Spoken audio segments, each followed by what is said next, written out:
Hello everyone, in this video I'm going to show you how to add IDM extension in Google Chrome.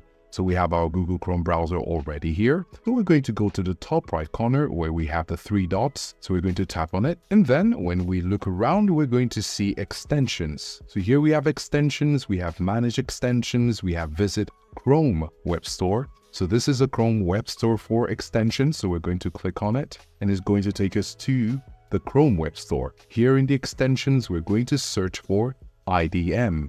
So we're going to tap on it.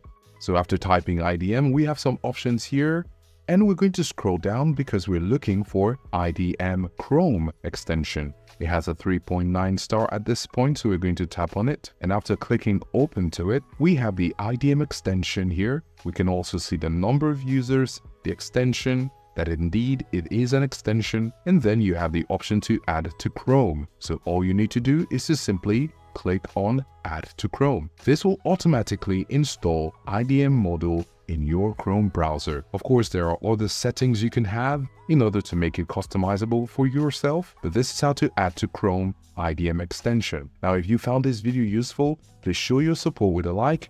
Your feedback is invaluable to us, so feel free to share your thoughts and suggestions in the comment section below. We're eager to hear from you.